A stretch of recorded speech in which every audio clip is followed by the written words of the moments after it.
अध्यात्म सरोवर पुस्तक में पृष्ठ संख्या 315 हेतुफल आश्रय आलम्बनैः संगृहीतत्वात् येषाम् अभावे तद अभावः।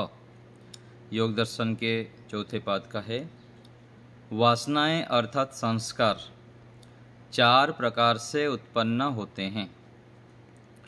कितने प्रकार से? 4 प्रकार से। हमारे अंदर जो संस्कार हैं उद्भूत होते हैं अलग अलग समय में, तो इन चारों के अभाव में ये संस्कार उत्पन्न नहीं होंगे। प्रथम प्रकार के है हेतु अर्थात अविद्या। शास्त्रोकारों ने विस्तृत रूप से बता दिया है कि जब हम अविद्या से युक्त होकर धर्म का आचरण करते हैं तब सुख होता है। सुख से पुनः राग उत्पन्न होता है और इसके विपरीत अधर्म से दुख और दुख से द्वेष उत्पन्न होता है। इन दोनों प्रकार के कर्मों से चित्त पर जो छाप पड़ती है वह अविद्याजन्य संस्कार है। इस प्रकार व्यक्ति पुनः पुनः प्रयत्न करता है जिससे धर्म अधर्म सुख दुख राग द्वेष इस प्रकार षड् चक्र चलता है। पहला क्या है जो हम कर्म करते हैं? हेतु अर्थात अविद्या। अविद्या के कारण हम राग और द्वेष से युक्त होते हैं। सुख मिलता है तो राग उत्पन्न हो जाता है, यहाँ व्यक्तियों में वस्तुओं में भिन्न भिन्न स्थान में, और दुख मिलता है तो द्वेष उत्पन्न हो जाता है।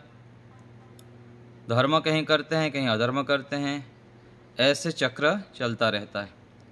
उससे फिर कर्म बंधन में हम फंसते रहते हैं। फल जिस प्रयोजन से चेष्टा की जाती है वही उस कर्म का फल होता है। यह जाति आयु और भोग इन 3 रूपों में होता है। जैसे व्यायाम करता है तो विचारता है मेरा शरीर सुंदर हो, प्रशंसित हो, दीर्घायु हो, जिससे अधिक दोनों तक संसार का सुख, अधिक दिन तक संसार के सुख ले सकूं। इसी प्रकार बड़ी बड़ी उपाधियां मिल जाएं, लेखक बन जाऊं, प्रवक्ता बन जाऊं, डॉक्टर बन जाऊं, इंजीनियर, वैज्ञानिक, नेता, सुधारक, महात्मा, संत, योगी बन जाऊं, बड़ी बड़ी कोठियाँ, कारें, आश्रम बन जाएं, बहुत शिष्य सहयोगी हो जाएं, खूब सम्मानित हों, यह लौकिक दृष्टि से ठीक है, किंतु आध्यात्मिक दृष्टि से यह अनुचित है, अर्थात है यह। जितना हम इन सब के इच्छाओं को बढ़ाएंगे उतना हम अधिक अधिक फंसते जाते हैं, हमको पता भी नहीं लगता। आध्यात्मिक दृष्टि से जब तक विशेष वैराग्य आदि दग्धबीज अवस्था नहीं हो जाए तब तक सावधानी पूर्वक चलना पड़ता है। पदे पदे व्यक्ति यहाँ पर फंस जाता है। और जो भोगों के संस्कार होते हैं ना, ये जाते नहीं हैं। अलग अलग इच्छाएं अलग अलग समय में उत्पन्न होते रहते हैं, फिर बार बार हम इन से ग्रसित होते रहते हैं। इसलिए सावधान रहना पड़ता है कि ये सब इच्छाओं को कम करते जाना है। इच्छाएं जितने अधिक उतना अधिक दुख। जितना हम इच्छाएं कम करेंगे उतना सुख मिलेगा। इच्छाओं में जोड़ दीजिए विशेषण के रूप में, जितने सांसारिक इच्छाओं को बढ़ाएंगे उतना दुख, और जितना सत्संग, स्वाध्याय, परमार्थ, मोक्ष से संबंधित इच्छाओं को बढ़ाएंगे उतना सुख। भोगों के विषय में एक सौवर्य मुनि जी हुए हैं, वो लिखते हैं कि आ मृत्युतो नैव मनोरथानाम अंतोस्ति विज्ञातम इदम मया अद्य। सौवर्य मुनि जी ने बहुत पत्नियां किए, बहुत सारे भोगों को भोगे, भोगते भोगते भोगते जब वृद्ध हो गए तो उनका सारा निचड़ बता रहे हैं कि मैं जीवन भर अलग अलग इंद्रियों के सुख को खूब भोगा, आज मुझको समझ में आ गया कि मृत्यु पर्यंत कितना भी भोग को भोगते रहो, उसमें कभी भी आपको तृप्ति नहीं हो सकता। मनोरथानाम चित्तम न जायते वही परमार्थ संगी, अर्थात मनोरथों में लगा हुआ जितने भी हम लगे रहें, इससे क्या है, कभी भी हमको तृप्तता प्राप्त नहीं हो सकता। इसलिए बुद्धिमान व्यक्ति पहले से ही हेयम दुखम अनागतम, संसार में कितने भी संबंध हो, कितने भी अच्छे अच्छे वस्तुओं हो, उसके पीछे के दुख को पहले से देख लेता है, जान लेता है बुद्धिमान व्यक्ति। सामान्य व्यक्ति का है यहाँ पर ही ढूंढता रहता है, व्यक्तियों में सुख ढूंढता है, वस्तुओं में सुख ढूंढता है, और ढूंढते ढूंढते ढूंढते फिर थक जाता है। और व्यक्ति थकने के बाद भी ना रुकता नहीं है, फिर से नए नए आलम्बन खोजता रहता है, अलग अलग प्रकार से खोजता रहता है। तो हमें इन सब से बचना चाहिए। तो हेतु फल के बाद बताया आश्रय। मन वासनाओं संस्कारों का आश्रय है। मन में पहले से वासनाएं पड़ी रहती हैं तथा भोग से वे बढ़ती जाती हैं, और तो और इच्छा प्रवृत्ति से भी वासनाएं बढ़ती जाती हैं। जैसे खीर खा लिया, सुख ले लिया, आह बड़ी अच्छी थी, ऐसी आगे भी मिले, बस इतने विचार से भी संस्कार की एक परत और जमा ली। तत्वज्ञान हो जाने पर मन अधिकार रहित अर्थात भोगों से प्रभावित नहीं होता है, तब से संस्कारों का निर्माण अवरुद्ध हो जाता है। जब तक तत्वज्ञान नहीं हुआ है तब तक क्या है, व्यक्ति परत परत परत परत डालता रहता है, एक के बाद एक परत, इससे सुख लेता है, उससे सुख लेता है, और फिर बहुत अच्छा लगा कह के और भी संस्कार डालता रहता है। तो हेतु फल आश्रय, फिर आलम्बन। जो कोई धर्म अधर्म किया जाता है उसके अनुसार अथवा किसी भी प्रकार से कोई आलम्बन उपस्थित हो जाने पर वह आलम्बन संस्कारों को उत्पन्न करने का कारण बन जाता है। पहले जो भोगे हुए थे, फिर वो सामने आने पर 15 दिन, 1 महीना, 2 महीना, 3 महीना साधना किए, फिर कोई आलम्बन आ गया, जो संस्कार हमारा प्रबल था भोग के, वो आलम्बन आने पर पूरा 3 महीने के साधना, 6 महीने के साधना पूरा ध्वस्त हो जाता है, एक तरफ हो जाता है, और संस्कार जो आगे आ गया उसमें हम बह जाते हैं, फिर फंस जाते हैं, फिर कान पकड़ते हैं, अरे गलती कर दिया, फिर से आगे बढ़ो। आत्मा स्वयं उनके अनुकूल संस्कारों को उत्पन्न कर लेता है, पुनः इच्छा अनुकूल भोग आरंभ कर देता है। इस प्रकार षड् चक्र चलता रहता है। जैसे सुंदर रूप के समक्ष आते ही सर्व अनुभूत सुखद संस्कार उठा लिए, पुनः उस रूप से भी सुख लेने लग गया। कालांतर में यही दुख का कारण बन जाता है। भोग की दिशा में किए गए थोड़े से भी प्रयत्न भोग के संस्कार को उत्पन्न करने में समर्थ हो जाते हैं। इसलिए जो संस्कार हम इतने सारे बनाए रखे हैं ना, इसको दूर करने के लिए भगीरथ प्रयास करना पड़ता था, बहुत अधिक संकल्पित होना होता है, उग्र तपस्या करनी पड़ती है। लाखों बार संस्कारों की हम आवृत्ति करते करते भोगों के संस्कार बनाए हैं, और हम 10, 20 बार, 50 बार, 100 बार प्रयत्न करके सोचते हैं कि संस्कारों को हम नष्ट कर लेंगे, फिर दुखी होते रहते हैं। मैं इतना मेहनत करता हूँ, होता ही नहीं है। क्रोध को छोड़ नहीं पाता हूँ, लोभ को छोड़ नहीं पाता हूँ, विषय वासना को छोड़ नहीं पाता हूँ। आवृत्ति तो लाखों बार किए, और 100 बार, 200 बार, 500 बार करने से कैसे छूट जाएगा? वो भी आराम से ढीले ढाले रूप में करते हैं।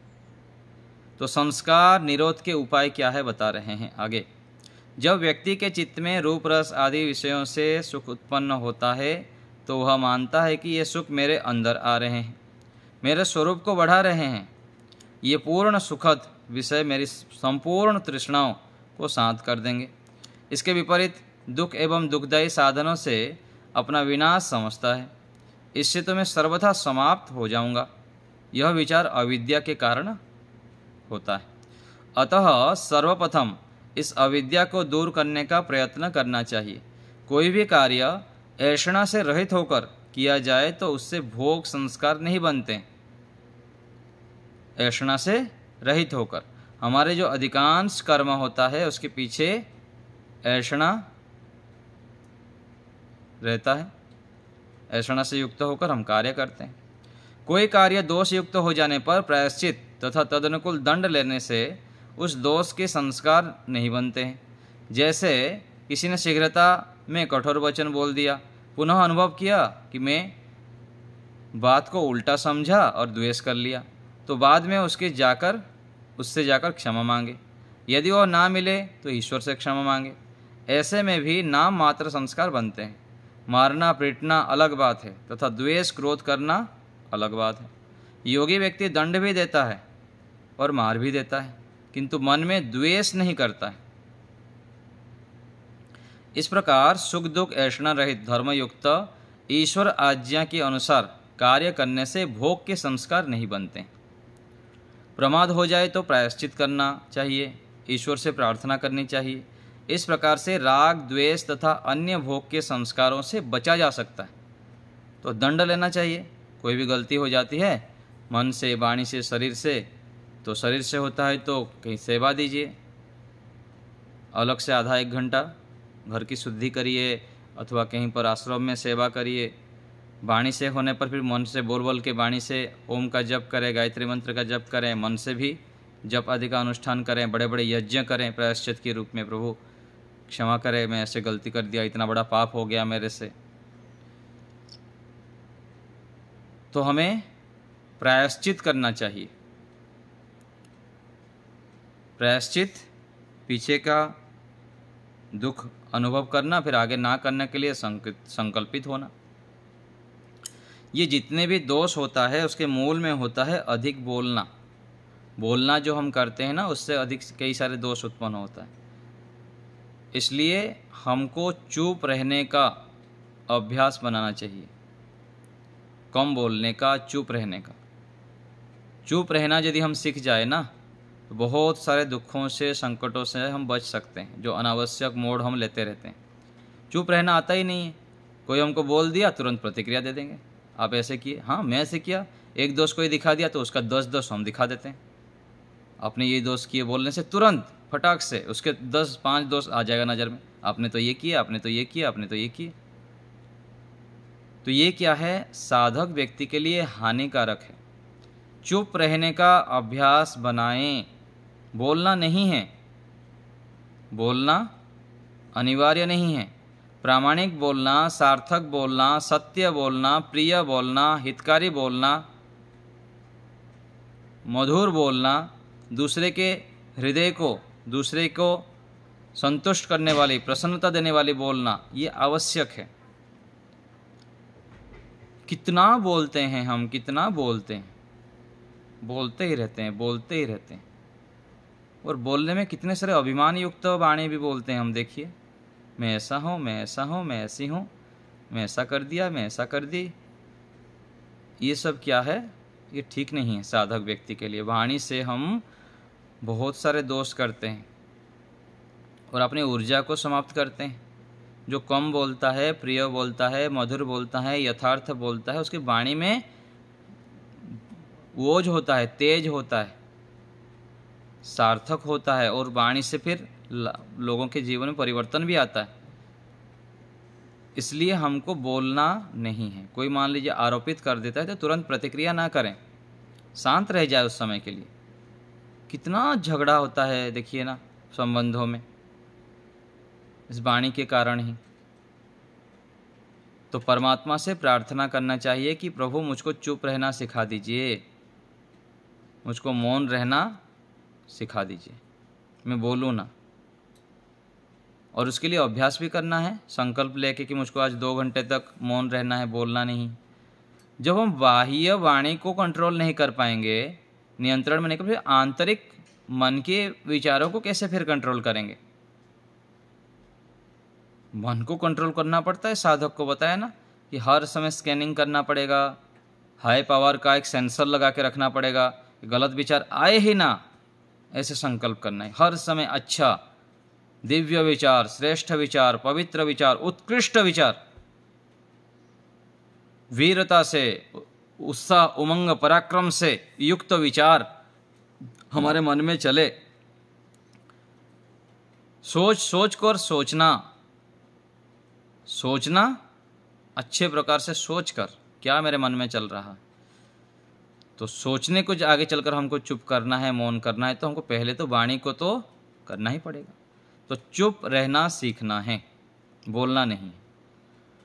तो इससे हम बहुत सारे दुखों से, कष्टों से, समस्याओं से, बाधाओं से बच सकते हैं। मौन रहने का आदत डालें, चुप रहने का हम सीखें। आगे देखिए, कैसा भी दुष्ट से दुष्ट संस्कार हो उसको रोका जा सकता है तथा अंत में नष्ट किया जा सकता है। इस पंक्ति को देखिए, हाईलाइट करिए आप लोग पेंसिल आदि में। व्यक्ति सोच लेता है, हम सोच लेते हैं कि मेरे से तो होगा नहीं, बस हाथ अस्त्र शस्त्र डाल देते हैं अर्जुन की तरह, मेरे से तो होगा नहीं, बस कर कुरा के मैं थक लिया, बार बार करता हूँ, बार बार गिर जाता हूँ। कोई बात नहीं, गिरने वाला ही तो उठता है। हार नहीं मानना चाहिए। ऐसे कोई भी दोष नहीं है जिसको हम नष्ट नहीं कर सकते हैं। दुष्ट से दुष्ट संस्कारों को भी हम नष्ट कर सकते हैं। जितने भी महापुरुष बने हैं ऐसे ही तो बने हैं। कोई जन्म से पूरा शुद्ध पवित्र होकर थोड़ी जन्म ले लिया। दोष हो जाता है, जानकर अनजाने में, कई कारणों से होता रहता है। लेकिन हार नहीं मानना है, योद्धा बनना है मेरे को। चारों ओर से शत्रु का आक्रमण हो रहा है, हजारों प्रकार से शत्रु घेरे पड़े हैं, लेकिन हार बिल्कुल भी नहीं मारना है। हमको मजबूत बनना है, संकल्पित होना है, बार बार मुझको बढ़ना है, दृढ़ बनना है, ऐसे संकल्पित होना है। तो यत्न करने से पुरुषार्थ, मनन चिंतन, पठन पाठन, मित्र शत्रु आदि के द्वारा संस्कारों को बदला जा सकता है। घोर पुरुषार्थ करना है, पुरुषार्थ की पराकाष्ठा, मेहनत मेहनत मेहनत, पुरुषार्थ पुरुषार्थ। मुझको पुरुषार्थी बनना है। 16 से 18 घंटा पूर्ण मेहनत करना है, एक एक मिनट को सजाना है अच्छे विचारों से, अच्छे कर्मों से। ऐसे संकल्प करना है, बार बार, हजार बार, लाखों बार आवृत्ति करें कि मुझको पुरुषार्थमय जीवन बनाना है, ईश्वरमय जीवन बनाना है। एक श्लोक आया, श्लोक में कहा गया कि लोग कहते हैं कि जो धनहीन हैं वो जघन्य हैं, अर्थात अच्छे नहीं हैं, गुणहीन अच्छे नहीं हैं। तो वास्तविक जो श्रेष्ठ महान कौन है और जघन्य कौन है? तो कह रहे हैं केचित वदन्ति धनहीनो जनो जघन्य, केचित वदन्ति गुणहीन जनो जघन्य, व्यासो वदत्य खलु वेद विशेष विज्ञः नारायण स्मरणहीनो जनो जघन्य। तो संसार में सबसे जो हानिकारक अथवा दुष्ट कहिए अथवा बाधक व्यक्ति कौन है? जो भगवान का स्मरण नहीं कर रहे हैं। धन कम हो तो चलेगा, बल कम हो तो चलेगा, ज्ञान कम हो तो चलेगा, लेकिन भगवान का स्मरण कम होना नहीं चाहिए। तो भगवान का जब हम स्मरण करते हैं, उनके आश्रय में रहते हैं, तो बड़े से बड़े दोष कुसंस्कारों को हम नष्ट कर सकते हैं, अवश्य ही कर सकते हैं। तो इन उपाय से हम संस्कारों को बदल सकते हैं। आज हम कितने ही कुसंस्कारों से भरे पड़े हैं, किंतु तपस्या साधन आदि से उनको विच्छिन्न, तनु, प्रसुप्त और दग्धबीज कर सकते हैं। इसलिए ऋषियों के शब्द प्रमाण पर अटूट श्रद्धा होनी चाहिए। किसी भी कार्य की सफलता में ये 5 मुख्य कारण होते हैं। तीव्र इच्छा यदि है तो हम कार्य को सफल कर सकते हैं। पर्याप्त साधन, न्यून साधन से सफलता संभव नहीं है।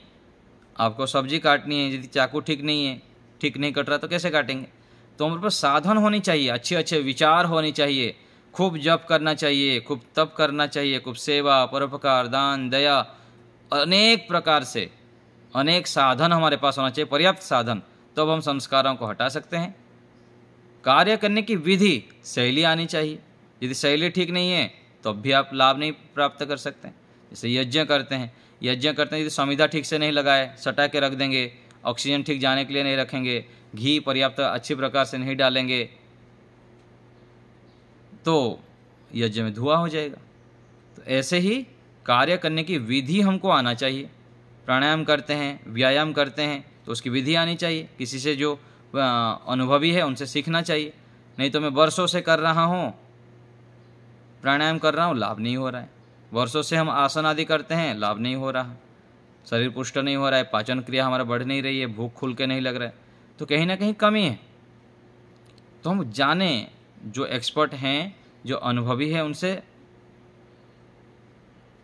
सलाह लें, पूछें कि मुझको भूख नहीं लग रहा है तो क्यों नहीं लग रहा है, किस कारण से मेरा पेट शुद्ध नहीं होता, शौचालय में जाके मुझको आधा आधा घंटा बैठना पड़ता है, कारण क्या है। जब तक आप कारण को नहीं पकड़ेंगे तो कार्य कैसे होगा। कोई भी शरीर में दर्द है, मन में दर्द है, मन में आप एकाग्र नहीं हो पा रहे हैं, ईश्वर में विशेष रुचि नहीं हो रही है, बार बार दुखी, हताश, निराश, परेशान हो जाते, तो कारण को पकड़ें। यदि स्वयं नहीं पकड़ पा रहे तो दूसरे जो अनुभवी हैं, बड़े हैं, मार्गदर्शक हैं, उनसे सहायता लें। केवल बैठे रहने से कुछ नहीं होता है। आयुर्वेद का ज्ञान भी बहुत आवश्यक है साधक व्यक्ति को, नहीं तो बहुत सारे रोगों से पीड़ित रहते हैं, शारीरिक रोगों से, फिर मानसिक रोग अलग प्रकार से। तो कार्य करने की विधि भी हमको आना चाहिए। पूर्ण पुरुषार्थ, थोड़ा बहुत पुरुषार्थ करके विशेष सफलता प्राप्त करना चाहेंगे। इसलिए एक बात को गांठ बांध लीजिए, सामान्य पुरुषार्थ से विशेष उपलब्धि संभव नहीं है। यदि आप विशेष उपलब्धि प्राप्त करना चाहते हैं, विशेष सुख, शांति, संपन्नता, प्रसन्नता, उत्साह, उमंग, पराक्रम, शूरवीरता आदि प्राप्त करना चाहते हैं कि मैं हर समय प्रसन्न रहूं, खुश रहूं, उत्साह से युक्त रहूं, कभी भी आलस्य, प्रमाद शरीर में रहे ही ना, इसका भी तो उपाय है ना। कितने सारे लोग रहते हैं, हम भी रह सकते हैं। मैं क्रोध करूं ही ना, हर समय ईश्वर को पकड़े ही रखूं, ईश्वर मेरे साथ हर समय रहे, ऐसे मुझको अभ्यास करनी है। तो इसके लिए क्या करना पड़ेगा, पूर्ण पुरुषार्थ, कठोर पुरुषार्थ। महानता के लिए, कोई विशेष कार्य के लिए एक ही शर्त है, पसीना बहाना, पसीना बहाना, पसीना बहाना। आप पसीना बहाना नहीं चाहेंगे, कठोर मेहनत करना नहीं चाहेंगे और फल केवल मिल जाए चाहेंगे, ये संभव नहीं है। वेदों में स्पष्ट निर्देश है, कृतम में दक्षिणा हस्ते, जयो में सव्य आहित। दाएं हाथ में कर्म करो, इस हाथ में फल लो। कल भी आपको मंत्र बताया था, परमात्मा की सत्य प्रतिज्ञा है, जो मुझ में आत्मा आदि दान करता है उसको मैं सब कुछ देता हूं। यदंग दासुषे तुमग्ने भद्रम करिष्यसि तवे तत् सत्यम अंगिरः, ये सत्य प्रतिज्ञा है। जो मुझे आत्मा आदि दान करता है, सत्य आचरण करता है, पवित्र आचरण करता है, खूब पुरुषार्थ करता है, सही विधि से करता है, उसको मैं बहुत कुछ देता हूँ, उसको बड़ा बना देता हूँ, श्रेष्ठ बना देता हूँ, महान बना देता हूँ, विशेष आनंद देता हूँ। फिर पांचवा उपाय बताए, कठोर तपस्या। बाधाओं की समाप्ति तपस्या से ही संभव है। हम तपस्या करना चाहते ही नहीं। जन्म औषधि मंत्र तपः समाधि जाह सिद्धयः। कुछ सिद्धियां जन्म से मिलता है, कुछ औषधि से। अच्छे अच्छे जड़ी बूटी खाया करिए, विशेष आयुर्वेद का कुछ जानकारी लीजिए। कई सारे विटामिन्स की कमी होते हैं, हम केवल दाल चावल रोटी खा लेते हैं और सोचते हैं कि विटामिन पूरी हो गई। ऐसे आजकल होता नहीं है, बहुत सारे केमिकल के कारण। तो ऐसे कुछ जड़ी बूटी आयुर्वेद का सेवन करें जिससे कि पौष्टिकता भी हो, हमारा शरीर पुष्ट हो, विटामिन्स की पूरी हो जाए। नहीं तो फिर घुटना दर्द, सिर दर्द सब कुछ रहेगा, मन भी प्रसन्न नहीं रहेगा, क्योंकि विटामिन्स की कमी होने से शरीर में थकापन रहेगा। तो आप घंटों घंटों बैठ भी नहीं पाएंगे, विशेष पुरुषार्थ नहीं कर पाएंगे, आलस्य प्रमाद हर समय रहेंगे, आलस्य से युक्त रहेंगे। इसका कारण है विटामिन्स की कमी होती है। तो तपस्या करनी पड़ेगी। न अतपस्विनो योगः सिद्ध्यति, व्यास ऋषि कहते हैं कि योग की सिद्धि के लिए तपस्या तो करनी होगी। आगे, संस्कारों को नष्ट करने के अन्य भी उपाय हैं। उनमें से एक है, संस्कारों के स्वरूप को सदा याद रखना चाहिए कि ये संस्कार जड़ हैं। संस्कार कैसे हैं? जड़ हैं। मैं चेतन हूँ, संस्कार को जो जड़ है उसको हटाया जा सकता है। पहले कोई जघन्य अपराध किया था, आज उसके संस्कार बिना कारण के उठते प्रतीत होते हैं, किंतु ये संस्कार स्वयं नहीं उठते, आत्मा इनको उठाता है। संस्कारों के उठने ना उठने में उनकी मात्रा का भी प्रभाव होता है। धर्म के संस्कार अधिक होंगे तो उन्हें शीघ्र उठाया जा सकता है, तथा अधर्म के संस्कार अधिक होंगे तो उन्हें शीघ्र उठा लेते हैं। यदि न्यून मात्रा में हो तो उनको उठाने में कठिनाई होगी। जैसे सुंदर रूप को देखकर उसे भोगने की इच्छा होती है, तो समझना चाहिए कि इस अधर्म के संस्कार अधिक हैं। जब कभी गांव व नगर में इस प्रकार की प्रवृत्ति हो तो ऐसा नहीं करूँगा, नहीं करूँगा, इस प्रकार पुनः पुनः विरोधी विचारों को उपस्थित करना चाहिए। उससे दूर रहने का पूर्ण प्रयत्न करना चाहिए। या तो नहीं करूँगा, नहीं करूँगा बोले, अथवा ऐसे कुछ अच्छे कार्य में लग जाएं जिससे कि वो विचार आए ही ना, ऐसे प्रयत्न करना चाहिए। इतना अच्छे संस्कार हम बनाएं, इतना बड़ा लक्ष्य बनाएं कि दूसरे गलत विचार आए ही ना, मन को खाली रखे ही ना। हमारे पास लक्ष्य ही नहीं है जीवन में। हम सबको बोला जाएगा कि आप 5 चीज़ें लिख के बताइए क्या आप जीवन में प्राप्त करना चाहते हैं, फटाफट। तो सोचते रहेंगे, सोचेंगे क्या लिखूं, क्या लिखूं, क्या चाहिए मेरे को, क्या चाहिए, पता ही नहीं। आप लोग लिखिएगा, 5 लक्ष्य लिखिए, मुझको ये चाहिए। 10 लिखिए कि मैं ये प्राप्त करना चाहता हूँ जीवन में।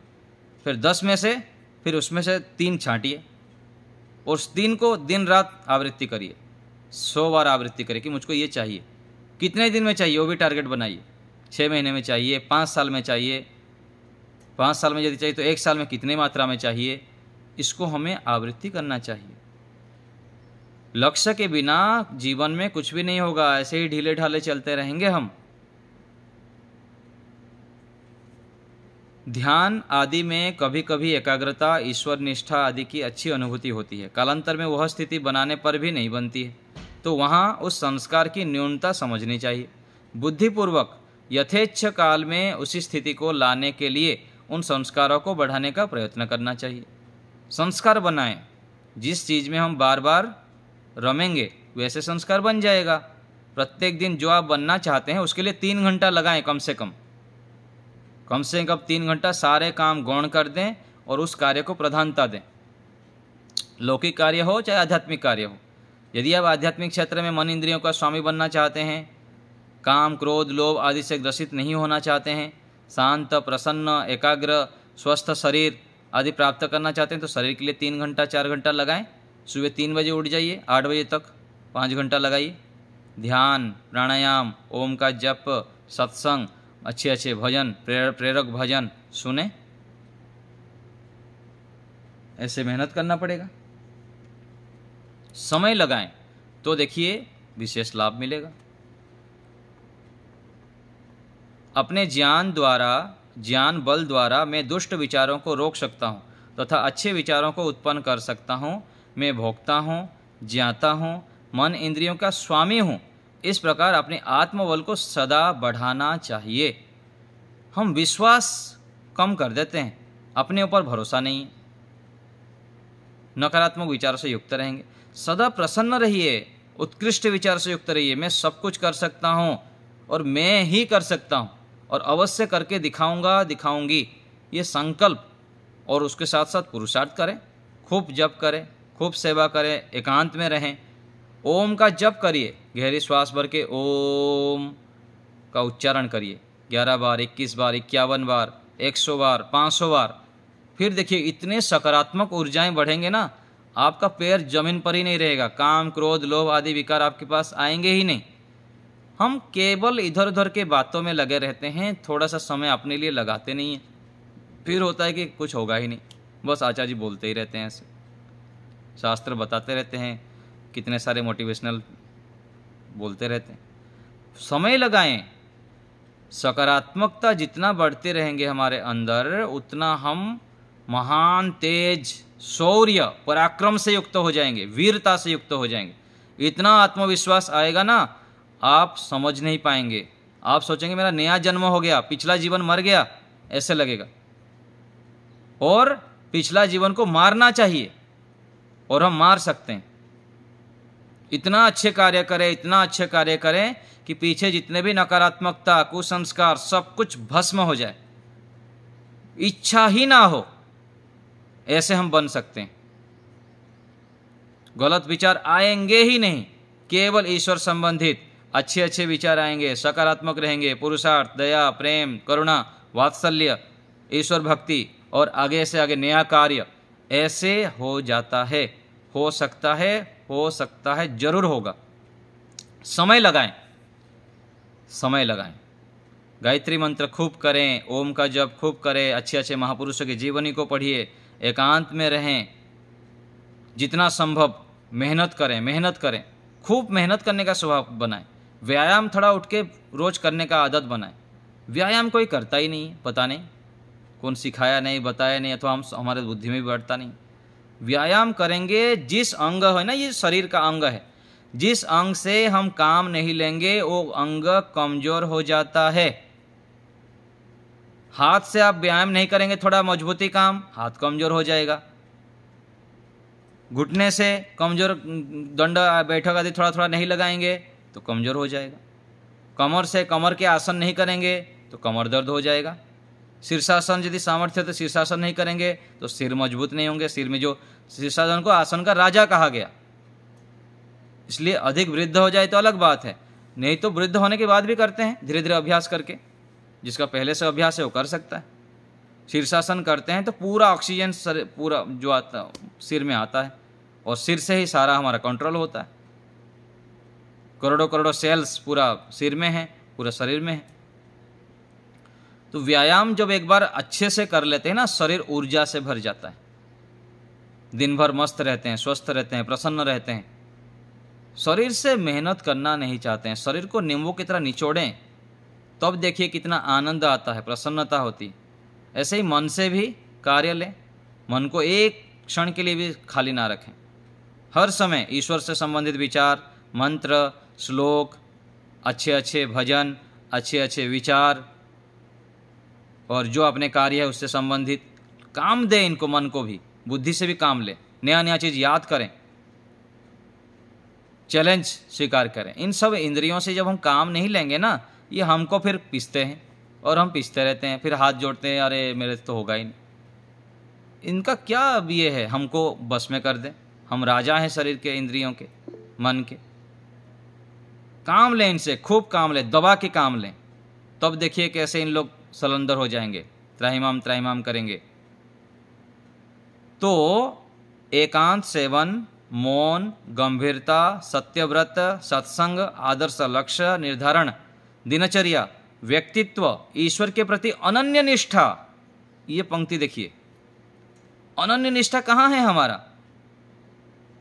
इसलिए कहा गया ना भजन में, तुम्हें भूल कर हम इस जग में बनते अपराधी, पग पग पर तुम करते उद्धार, परम प्रभु तुम सम कौन उदार। तुम्हें भूल कर हम इस जग में बनते हैं अपराधी, पग पग पर। परमात्मा को भूले रहते हैं हम, और जितना जितना भूलते हैं उतना उतना फिर पिटाई पड़ता है, इंद्रियों के दास में जीते हैं। इसलिए कहा गया अनन्य निष्ठा, अखंड श्रद्धा, अखंड भक्ति, अखंड समर्पण, हर समय ईश्वर का स्मरण। और आगे कहा गया पूर्ण समर्पण। हम तो यहाँ पत्नी को समर्पित हो जाते हैं, पति को समर्पित हो जाते हैं, मित्र को समर्पित हो जाते हैं, गाड़ी मोटर मोबाइल सबको समर्पित हो जाते हैं, अपने आप को सबको समर्पित करके रखें, और सब लोग हमको ठुकाई पिटाई करके लूट लाट के भाग जाते हैं। फिर हम बोलते अरे मैं भाग गया सारा। तो इन भौतिक व्यक्तियों को, वस्तुओं को समर्पित नहीं होना है। पूर्ण समर्पण हमारा ईश्वर के प्रति हो, ईश्वर के प्रति समर्पण, परमात्मा को ही समर्पित करना है, परमात्मा को ही याद रखना है हर समय, प्रभु आप ही सब कुछ है। कैसे समर्पित होना है? प्रभु आशीष दो हमको, तुम्हारे यंत्र बन जाएं, ना होवे हम कभी विचलित, सदा प्रेरित तुम्ही से हो। ऐसी प्रार्थना, प्रभु आपके हम यंत्र बन जाएं, हर पल आपके सानिध्य में रहें।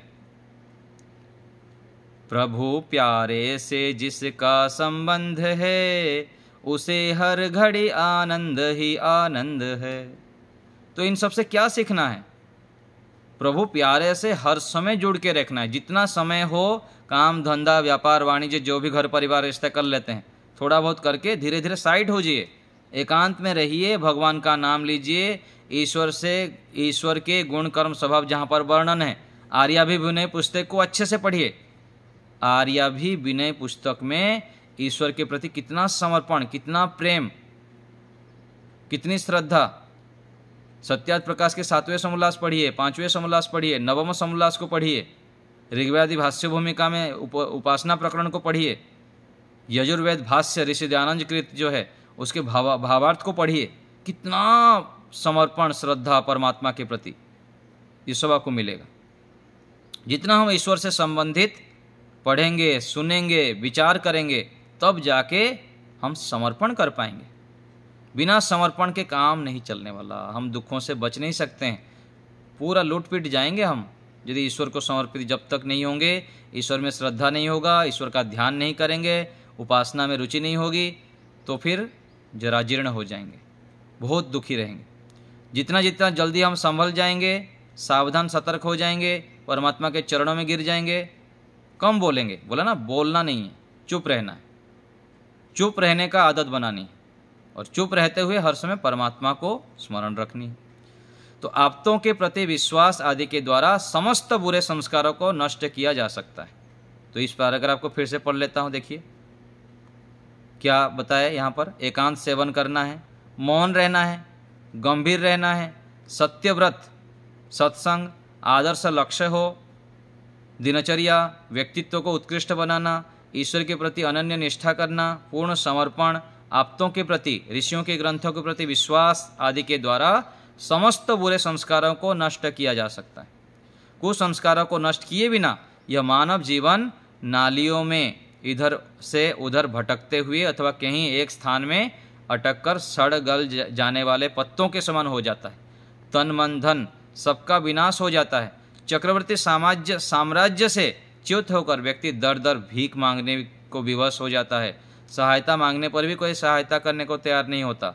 अतः ऋषियों वेदों की बातों को मानकर अपना जीवन धन्य धन्य बनाने के लिए कुसंस्कारों का विनाश और सुंदर संस्कारों के निर्माण में सतत प्रयत्नशील होना चाहिए। ये बुद्धिमान का लक्षण है। तो हम सब बहुत सौभाग्यशाली है, ईश्वर भक्त हैं, प्रज्ञावान हैं, विवेकी हैं। तो हम जल्दी जल्दी बुद्धिमान बन जाएं, प्रज्ञावान बन जाएं, पुरुषार्थी बन जाएं। पुरुषार्थ ही जीवन का स्वभाव हम बना दें। आलस्य, प्रमाद, इधर उधर की बातों में समय वेस्ट ना करें। तो आज यहीं रखता हूँ, मेरी वाणी को विराम देता हूँ। आप लोग को कुछ बोलना है, पूछना है तो बताइए। संतोष जी बोलिए। आचार्य जी, ये जो सोबरी मुनि की बात बोले हैं, सांख्य दर्शन में आया है ना, 4 अध्याय में 27 नंबर सूत्र है। हाँ जी। तो उनके बारे में, हाँ, वो ना भोगाद राग शांति और मुनिवत, हाँ जी, आया है। ठीक है, और कोई बात?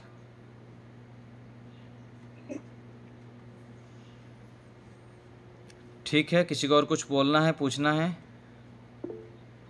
जी पुस्तक जी नमस्ते। पुस्तक तो हमारे पास नहीं है। आपका बात केवल ये पुस्तक जिसको चाहिए मेरे नंबर पे पूरा पता लिख के भेजिएगा तो आपको भेज दिया जाएगा। पीडीएफ जिसको चाहिए तो मेरे नंबर पे व्हाट्सएप में लिख के भेजिएगा तो आपको पीडीएफ भी भेज देंगे। ठीक है आचार्य जी नमस्ते। धन्यवाद। नमस्ते जी, आचार्य जी नमस्ते। बोलिए। आचार्य जी, है ना, ये पुस्तक में पूरा ईश्वर के विषय में लिखा हुआ है? केवल ईश्वर के विषय में नहीं, अनेक विषय इसमें दिया है। अनेक विषय, संस्कारों से लेकर पुनर्जन्म से लेकर वाणी कैसे हो, व्यवहार कैसे हो, आध्यात्मिक व्यक्ति का लक्षण क्या है, लौकिक व्यक्ति का लक्षण क्या है, ईश्वर की उपासना कैसे करनी चाहिए, है ना, अनेक विषय दिया है। ठीक है, ये पुस्तक अद्भुत पुस्तक है, अद्भुत पुस्तक है। हमें ईश्वर के प्रति ज्यादा से ज्यादा रुचि बढ़े, ऐसा मतलब क्या करना चाहिए? जब तक दुनिया में पिटाई नहीं लगा है ना, भोगों को खा भोग के थके नहीं है, तब तक ईश्वर में रुचि होगा नहीं। या तो पिटाई खा के, देखिए, एक तो पिटाई खा के व्यक्ति बुद्धि ठिकाना आएगी, अथवा ये कौन है, माइक म्यूट क्यों खोल दिए? पता नहीं, आवाज आ रही है। तो अच्छा जी, रुचि है, पर मैं कहती हूँ और भी ज्यादा, मतलब ज्यादा से ज्यादा हो। ज्यादा तब होगा जब आप संसार में दुख उत्पन्न करेंगे मानसिक रूप में, कि यहाँ दुख ही दुख है, दुखी दुख है, दुखी दुख है। इसको मानसिक रूप में आपको लाना पड़ेगा। कि ऋषियों ने कहते हैं कि चारों तरफ आग जल रहा है, भयंकर आग जल रहा है, चारों ओर शत्रु खड़े हुए हैं, जैसे आतंकवादी होता है ना, टैंक लेके पिस्तौल लेके खड़े हुए हैं, ऐसे चारों ओर पूरा खतरनाक दुख है। ऐसे जब तक बुद्धि में बिठाएंगे नहीं तब तक आप उसके आगे जो रक्षक परमात्मा है उसके प्रति रुचि नहीं होगी। और अधिक रुचि उत्पन्न करना है तो ईश्वर से संबंधित कुछ प्रकरण है, उसको बार बार पढ़नी पड़ेगी, सुननी पड़ेगी, विचारनी पड़ेगी, तो आपको उसमें रुचि हो जाएंगी। हाँ, ऐसी कुछ चीजें हो ना भाई, बार बार पढ़ी जाए और भी मेरी रुचि बढ़नी चाहिए। हाँ, बढ़ जाएंगे। आप हमारे कक्षा में रोज जुड़ते रहिए तो आपकी रुचि हो जाएगी, हम रुचि करा देंगे। ठीक है, ठीक है, धन्यवाद आपका बहुत बहुत। हाँ, आप बोलिए SM जी, क्या नाम है आपका? आचार्य जी, पुस्तक का नाम अध्यात्म सरोवर है ना? हाँ जी, हाँ जी। SM जी, क्या नाम है आपका, आप बताइए। आचार्य जी नमस्ते। एक मिनट आप रुकिए, ये बोलिए, इनको थोड़ा बोलने दीजिए।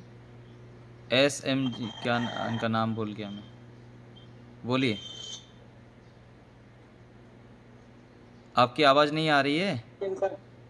आचार्य जी, इनका नाम है हजारी राम। नहीं, इनका नाम भूल गया मैं। चलो आर्य जी, आप बताइए।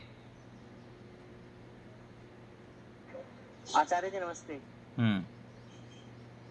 आचार्य जी, शंका मन में ये मतलब मैं ज्यादा तो आप पे देख नहीं पाता, लेकिन जब भी देखता हूँ तो बड़ा मन लगा के बड़ा अच्छा लगता है सुन करके, और मन भी लगता है देखने में, मतलब बातें इतनी अच्छी होती हैं कि सुनते चले जाओ, लेकिन समय नहीं मिल पाता सुनने के लिए। तो मेरी शंका ये हुई इस समय मन में कि जैसे हम किसी चीज को महसूस करते हैं, जैसे कोई बताता है कि हवा, बहुत से लोगों की शंका होती है कि हवा तो हमने देखी नहीं, हवा कैसे, लेकिन उसको महसूस कर सकते हैं। मिठाई हमें खानी होती है तो उसको कर सकते हैं। तो ऐसे ईश्वर को, मतलब हमें किसी चीज पे विश्वास करने के लिए उसके होने का कोई ना कोई ऐसा चीज हो जिससे हमें विश्वास हो जाए कि हाँ वो है। तो ईश्वर के होने का ऐसा कौन साधन है कि हम उस साधन से उसको पता लगा सके कि हाँ ईश्वर है। मतलब एक भूत में विश्वास तो है कि ईश्वर है, लेकिन फिर भी मतलब जैसे मिठाई के मुंह पे रखने से पता चल जाता है कि मीठा है, हाँ मीठा लगा है। बार बार पढ़ते रहिए, सुनते रहिए, फिर धीरे धीरे हो जाएगा। केवल कभी कभी सुन लिए, कभी कभी पढ़ लिए तो ये नहीं होता है। ठीक है, अपने मौज मस्ती करते रहें, संसार के भोगों को भोगते रहें, और कभी समझ में आ गया, कभी पिटाई लग गया कहीं संसार से, फिर ईश्वर का नाम याद आ जाए, ऐसे नहीं होता है। ठीक है, लगातार पढ़ना पड़ेगा, सुनना पड़ेगा, कुछ तपस्या भी करनी पड़ेगी, धर्माचरण करना पड़ेगा, तब ईश्वर समझ में आएंगे। ठीक है, लगे रहिए, आपको ईश्वर समझ में आ जाएंगे। हजारी राम जी, बताइए। जी आचार्य जी नमस्कार। अच्छा आचार्य जी, ये जो रोजा गुरुकुल है वहाँ पर साधक केंद्र बना है, तो उसमें जैसे कई लोग कह रहे हैं कि और ज्यादा करना चाहिए।